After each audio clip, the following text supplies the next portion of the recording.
kind of work that is being done by the government and give an impression that government is not sleeping.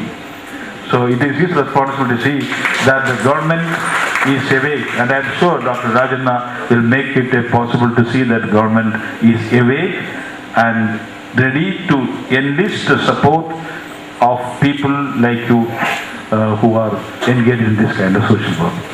I must mention particularly some people here. One is Dr. Srinivasan. I don't know whether Justice Shivraj Patil knows him. As he looks, he is a Gandhian. He has sacrificed his life for the sake of these blind children, and he has made that his home. And as a mark of great appreciation, we are having him as the secretary of IFO Trust here, and we are very closely associated. We know him, he is a totally blind person. He has taken his PhD and he is doing a wonderful work in IFO in the project of life.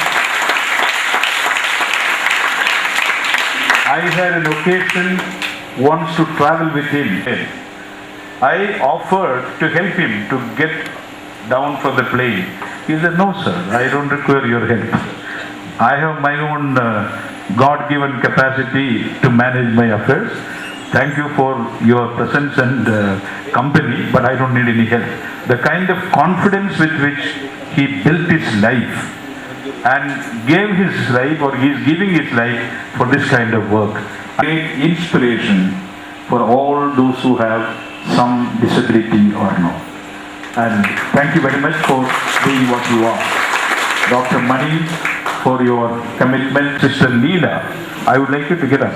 She is a long time, and she is working in she was working in the, I normally call her Sister Gowda, but she is working among the Gowdas of Mandya and has won their hearts for working for those poor people.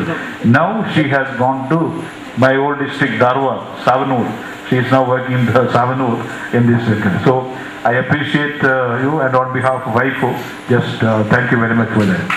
I must mention to you about Sumanehalli. Nobody wants to go to Sumanehalli. Even beggars wanted to go out of that area, but Father George decided that I will serve there. And he has been serving with great distinction, with great commitment. So Father George, just get it. Please don't miss it. I have only mentioned those whom I know. Others are also doing the same thing with commitment and dedication. And all of you are doing that. So on behalf of IFO, I wish all of you a great gratitude and wish many more years of great service.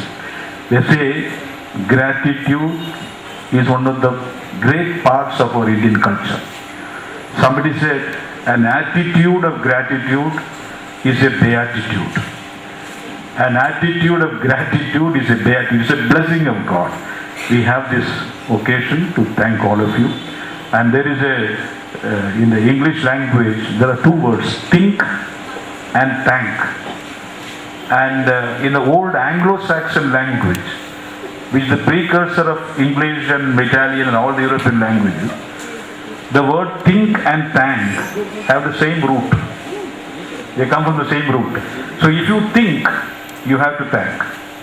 So if you think about all the presidents during the 50 years, all the members of the board who have served this organization voluntarily, not expecting anything, we have to thank them. So I thank the founders, I thank all the past chairmen and board members and all that. And then a very special thanks to my friend Giovanni. Not because he's my friend, but he is the face of IFO to all of us here. He also demonstrates that working with leprosy patients does not affect your health, because he is a picture of health. So you can be sure that if Giovanni can be like this after 20 years of working with blessings, I repeat that, the blessings of the poor people who are affected by leprosy will always be like a shield to people who are working with them. May God bless all of you, and thank everyone for this. Hello, ಇನ್ನು 3 ನಿಮಿಷದಲ್ಲಿ ಈ ಸಭೆಯನ್ನು ಮುಕ್ತಾಯಗೊಳಿಸ್ತಾ ಇದ್ದೀವಿ. ಸಭೆಯನ್ನು ಮುಕ್ತಾಯ ಮಾಡೋಕ್ಕಿಂತ ಮುಂಚೆ 2 ಮಾತುಗಳು. ಒಂದು, ಜಸ್ಟಿಸ್ ಶಿವರಾಜ್ ಪಾಟೀಲ್ ಅವ್ರಿಗೆ ನಾವು ಹೇಳಿದ್ವಿ 11ರಿಂದ 12 ಗಂಟೆ ತನಕ ಸರ್ ನಮ್ಮ ವೇದಿಕೆ ಇಟ್ಕೊಳ್ತೀವಿ, ಆಮೇಲೆ ಕಳಿಸ್ಕೊಟ್ಬಿಡ್ತೀನಿ ಬೇಗ ಅಂತ ಹೇಳಿದೆ. ಸರ್ ದಯವಿಟ್ಟು ಕ್ಷಮಿಸಿ, 1.5 ಗಂಟೆ ಲೇಟ್ ಮಾಡಿದ್ದೀನಿ, ದಯವಿಟ್ಟು ಕ್ಷಮೆ ಇರಲಿ. ನಮ್ಮ ಜಸ್ಟಿಸ್ ಶಿವರಾಜ್ ಪಾಟೀಲ್ ಬಗ್ಗೆ ಒಂದು ಮಾತು ಎಲ್ಲರೂ ಹೇಳಿದ್ದಾಯಿತು. ಆದರೆ ನಿಜವಾದ ಜೀವನದಲ್ಲಿ ಅವರ ಮನೆಯ ಅಂಗಳದಲ್ಲಿ ಅವರ ಮನೆಯಲ್ಲಿ ಯಾವ ಥರ ಇರ್ತಾರೆ ಅನ್ನೋದನ್ನು ನಾನು ನಿಮಗೆ ತಿಳಿಪಡಿಸ್ತೇನೆ. ಯಾವಾಗಲೂ ದೊಡ್ಡ ವ್ಯಕ್ತಿಯಾಗಿ ಇರ್ತಾನೆ, ವಿಚಾರಗಳು ದೊಡ್ಡದಾಗಿರುತ್ತೆ. ನಾನು ಮತ್ತು ಮಾಸ್ಟರ್ಜಿಯವರು ಅವ್ರ ಮನೆಗೆ ಹೋದಾಗ ಬಹಳ ಪ್ರೀತಿಯಿಂದ ಬರಮಾಡಿಕೊಂಡು ಅವರ ಸಿಟ್ಟಿಂಗ್ ರೂಮಲ್ಲಿ ಕೂರಿಸಿದ್ರು. 20 ನಿಮಿಷ ಮಾತನಾಡಿದ್ರು. ಮತ್ತು ಅವ್ರ ಮನೆಯವ್ರು ಹೇಳಿ ನಮಗೆ ಕುಡಿಲಿಕ್ಕೆ ಕಾಫಿ ಮತ್ತು ಚಾಯ್ನ ತರಿಸ್ಕೊಟ್ರು. ಶುಗರ್ ಬೇಕಾ ಶುಗರ್ ಬೇಡವಾ ಅಂತ ವಿಚಾರಿಸ್ಕೊಂಡ್ರು. ಪ್ರೀತಿಯಿಂದ ನಾವು ಹೇಳಿದ್ದಕ್ಕೆ ಒಪ್ಕೊಂಡ್ರು, ಬರ್ತೀನಿ, ನೀವೇನು ಬರೋದು ಬೇಡ, ನನ್ನ ಕಾರಲ್ಲೇ ಬರ್ತೀನಿ ಅಂತ ಒಂದು ವಿಚಾರಗಳನ್ನ ತಿಳಿಸಿದ್ರು. ಅಂದರೆ ನಮ್ಮ ಮನಸ್ಸಲ್ಲಿ ಏನಾಗಿರುತ್ತೆ ಅಂದರೆ, ಒಬ್ಬ ಅತಿಥಿನ ಕರೆದಾಗ ನಾವು ಹೋಗಿ ಕರ್ಕೊಂಡು ಬರಬೇಕು, ಟೈಮ್ಗೆ ಹೋಗಬೇಕು, ಅದರ ಸ್ವಲ್ಪ ಟೆನ್ಷನ್ ಇರುತ್ತೆ ಆರ್ಗನೈಸರ್ಗೆ. ಅಂಥದನ್ನು ನಮಗೆ ಸರಳಗೊಳಿಸಿದ್ರು. ನಂತರ ಅವರು ದೊಡ್ಡತನ ಕಂಡು ಬಂದಿದ್ದು ಅವರ ಸಿಟ್ಟಿಂಗ್ ಹಾಲಿಂದ ಹೊರಗಡೆ ಬಂದ್ವಿ. ಅವರು ಮನೆಯ ಬಾಗಿಲಿನ ತನಕ ಬಂದು, ಕಾಂಪೌಂಡಿನ ಬಾಗಿಲಿನ ತನಕ ಬಂದು ನಮ್ಮನ್ನು ಈ ದೊಡ್ಡ ವ್ಯಕ್ತಿ ಬೀಳ್ಕೊಟ್ಟಿದ್ದಾರೆ. ಯಾಕೆಂದರೆ ಒಬ್ಬ ಸುಪ್ರೀಂ ಕೋರ್ಟಿನ ನ್ಯಾಯಮೂರ್ತಿ, ಸುಪ್ರೀಂ ಕೋರ್ಟಿನ ಜಸ್ಟಿಸು, ಅವರ ಸರಳತೆ, ಅವರ ದೊಡ್ಡತನ, ಅವರ ಪ್ರೀತಿ, ಅವರು ನಮ್ಮ ಮೇಲೆ ತೋರಿಸುವ ಒಂದು ಅಭಿಮಾನ, ಅದು ನಮಗೆ ಬಹಳ ದೊಡ್ಡದಾಗಿ ಕಾಣ್ತು ಸರ್. ಹಾಗಾಗಿ ನಿಮ್ಮ ಮಾನವೀಯತೆಗೆ ನಾವೆಲ್ಲರೂ, ನಮ್ಮ ಇಲ್ಲಿ ಕೂತಿರುವ ಎಲ್ಲ ಸಭಿಕರು ಐಪೋಯಿಂದ ನಿಮಗೆ ನಮಸ್ಕಾರ ತಿಳಿಸುತ್ತೇವೆ. ಮತ್ತು ನನ್ನ ವೈಯಕ್ತಿಕವಾದ ಒಂದೇ ಒಂದು 2 ಸೆಂಟೆನ್ಸಲ್ಲಿ ನನ್ನ ಮಾತನ್ನು ಹೇಳ್ತೇನೆ. ಅದು ಇವತ್ತಿನ ಎಲ್ಲ ಕಾರ್ಯಕ್ರಮಗಳಿಗೆ ನನ್ನ ಬೆನ್ನೆಲುಬಾಗಿ ನಿಂತು ನನಗೆ ಎಲ್ಲ ರೀತಿಯಲ್ಲಿ ಸಪೋರ್ಟ್ ಕೊಟ್ಟು, ಫುಲ್ ಫ್ರೀಡಮ್ ಕೊಟ್ಟು, ಅಣ್ಣ ನೀನು ಹೇಗೆ ಬೇಕಾದರೂ ಈ ಕಾರ್ಯಕ್ರಮವನ್ನು ನೆರವೇರಿಸು ಅಂತ ಹೇಳಿದ್ದು ನನ್ನ ಸ್ನೇಹಿತ, ನನ್ನ 26 ವರ್ಷಗಳ ಗೆಳೆಯ MV ಜೋಸ್. ಸೊ ಇವತ್ತು ಕಾರ್ಯಕ್ರಮ ಯಶಸ್ವಿಯಾಗಲಿಕ್ಕೆ ಕಾರಣ ನಾನು ಕೆಲಸ ಮಾಡಿರ್ಬೋದು, ಆದರೆ ನನ್ನ ಹಿಂದೆ ನನ್ನ ಬೆನ್ನೆಲುಬಾಗಿ ನಿಂತವರು MV ಜೋಸ್. ಮತ್ತು ನನಗೆ ಐಪೋಗೆ ಬೋರ್ಡ್ ಮೆಂಬರ್ ಆಗಿ, ಟ್ರಸ್ಟಿಯಾಗಿ ತೆಗೆದುಕೊಂಡಿದ್ದಾರೆ. 202 ಫೆಬ್ರವರಿ 23 ಅವತ್ತು ನನಗೆ ಡಾಕ್ಟರ್ ಡಿ ಸಿ ಅವರಿಂದ ಫೋನ್ ಬಂತು, ಮತ್ತು ಅದನ್ನು ರೆಕಮೆಂಡ್ ಮಾಡಿದವರು ನಮ್ಮ ಜೋಸವರಾಗಿದ್ದರು. ಹಾಗಾಗಿ ನಾನು ಇವತ್ತು ಐಪೋ ಸಂಸ್ಥೆಯಲ್ಲಿ ಒಬ್ಬ ಟ್ರಸ್ಟಿಯಾಗಿ ಕೆಲಸ ಮಾಡಲಿಕ್ಕೆ ಅವಕಾಶ ಮಾಡಿಕೊಟ್ಟಂಥ ನಮ್ಮ ಡಾಕ್ಟರ್ ಡಿ ಸಿ ಇರ್ಬೋದು, ಡಾಕ್ಟರ್ ಏಕಾಂಬರಂ ಇರ್ಬೋದು, MV ಜೋಸ್ ಇರ್ಬೋದು, ಇವರೆಲ್ಲ ನನ್ನ ಮಾಡುವ ಕೆಲಸಗಳನ್ನು ನೋಡಿ ಎಲ್ಲೋ ಒಂದು ಕಡೆ ನನಗೆ ಬೆನ್ನು ತಟ್ಟಿ ತಮ್ಮ ಜೊತೆಯಲ್ಲಿ ಕರ್ಕೊಂಡಿದ್ದಾರೆ. ಹಾಗಾಗಿ ಇಲ್ಲಿ ಕೆಲಸ ಮಾಡೋ ಅವಕಾಶ ನನಗೆ ಸಿಕ್ಕಿದೆ. ಅದಕ್ಕೆ ಧನ್ಯವಾದಗಳು ಜೋಸ್ ಅವ್ರಿಗೆ, ಡಾಕ್ಟರ್ ಡಿ ಸಿ ಅವರಿಗೆ. ಮತ್ತು ಕೊನೆಯದಾಗಿ ಒಂದು ಮಾತು, ಕಾರ್ಯಕ್ರಮ ತುಂಬ ಚೆನ್ನಾಗಿ ಬರಲಿಕ್ಕೆ ಅದಕ್ಕೆ ನಿರೂಪಕ ಇರಬೇಕಾಗತ್ತೆ, ಅಂದರೆ ನರೇಟರ್ ಇರಬೇಕಾಗುತ್ತೆ, ಮಾಸ್ಟರ್ ಆಫ್ ಸರ್ಮನ್ ಇರಬೇಕಾಗುತ್ತೆ. ಅಂಥ ಕೆಲಸವನ್ನು ನಮ್ಮ ಡಾಕ್ಟರ್ ಮಹಾದೇವ್ ಅವರು ಮಾಡ್ತಾ ಇದ್ದಾರೆ. ಮಹಾದೇವ್ ಸ್ವಲ್ಪ ಈ ಕಡೆ ಬನ್ನಿ. ಡಾಕ್ಟರ್ ಮಹಾದೇವು ಚಿಕ್ಕ ವಯಸ್ಸಿನಲ್ಲಿ PhD ಡಿಗ್ರಿನ ತೆಗೆದುಕೊಂಡ್ರು, ಡಾಕ್ಟರೇಟ್ ಡಿಗ್ರಿನ ತೆಗೆದುಕೊಂಡ್ರು. ಮತ್ತು ಅವರು ಕಾಲೇಜಲ್ಲಿ ಅಸಿಸ್ಟೆಂಟ್ ಪ್ರೊಫೆಸರ್ ಆಗಿ ಇವತ್ತು ಕೆಲಸ ಮಾಡ್ತಿದ್ದಾರೆ. ಜೊತೆಯಲ್ಲಿ ಅವರು ರಂಗ ಕಲಾವಿದ. ಹಾಗಾಗಿ ಅವರು ಇವತ್ತು ಶೂಟಿಂಗ್ ಇದ್ದರು, ಸುಮಾರು 100 ಚಿತ್ರಗಳ ಮೇಲೆ ಅವರು ನಡೆಸಿದ್ದಾರೆ. ಇವತ್ತು ಶೂಟಿಂಗ್ ನಾನು ಬರ್ತೀನಿ ಅಂತ ಹೇಳಿದರು, ಬಂದಿದ್ದಾರೆ, ಈ ಕಾರ್ಯಕ್ರಮ ಯಶಸ್ವಿ ಮಾಡಿಕೊಟ್ಟಿದ್ದಾರೆ ಸರ್. ಆಮೇಲೆ ಮತ್ತೊಂದು ಭಾಳ ಮುಖ್ಯ, ನಾನು ಕೂಗುವ ಈಗ ಸೆಕ್ಸ್ ವರ್ಕರ್ಸ್ಗೆ ಸಂಬಂಧಪಟ್ಟಿದ್ದು, ಇಲ್ಲ ಅಂಗವಿಕಲರಿಗೆ ಡಿಸಬಿಲಿಟೀಸ್ಗೆ ಸಂಬಂಧಪಟ್ಟಿದ್ದು, ಇಲ್ಲ ಇನ್ಯಾವುದೋ ಒಂದು ಸ್ಲಮ್ ಏರಿಯಾಗೆ ಸಂಬಂಧಪಟ್ಟಿದ್ದಾಗಿರುತ್ತೆ. ಅಂಥ ಕಾರ್ಯಕ್ರಮಗಳಿಗೆ ಇವರು ಬಂದು ಏನನ್ನೂ ನಿರೀಕ್ಷಿಸದೆ, ಯಾವ ಒಂದು ಪ್ರತಿಫಲವನ್ನು ನಿರೀಕ್ಷಿಸದೆ ನಮಗೆ ಕೆಲಸವನ್ನು ಮಾಡಿಕೊಡ್ತಿದ್ದಾರೆ. ಅಚ್ಚುಕಟ್ಟಾಗಿ ಕನ್ನಡ ಪರವಾಗಿ ನಿಮಗೆ ಧನ್ಯವಾದಗಳನ್ನು ಅರ್ಪಿಸ್ತೀನಿ.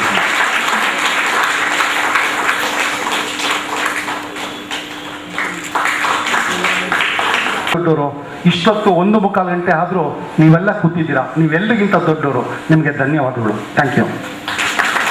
ನಿಂತ್ಕೊಳ್ಳಿ ಪ್ಲೀಸ್. Stand up. ಅಧಿನಾಯಕ ಜಯ ಹೇ ಭಾರತ ಭಾಗ್ಯ ವಿಧಾತ, ಪಂಜಾಬ ಸಿಂಧು ಗುಜರಾತ ಮರಾಠ ದ್ರಾವಿಡ ಉತ್ಕಲ ವಂಗ, ವಿಂಧ್ಯ ಹಿಮಾಚಲ ಯಮುನಾ ಗಂಗಾ ಉಚ್ಚಲ ಜಲಧಿ ತರಂಗ, तव शुभ नामे जाहे, तव शुभाशिष माहे, गाहे तव जय गाथा।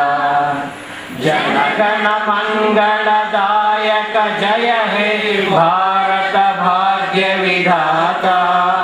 जय हे जय हे जय हे जय जय जय जय हे।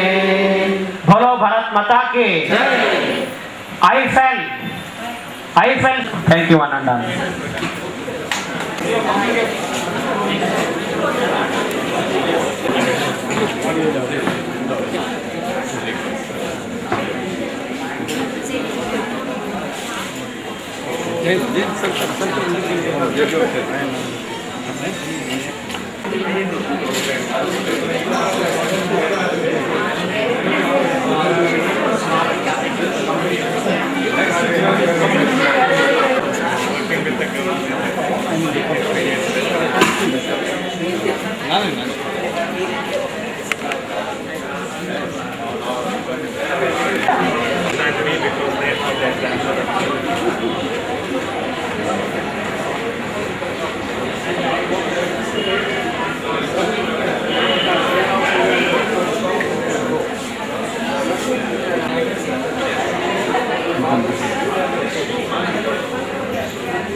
Thank you, madam.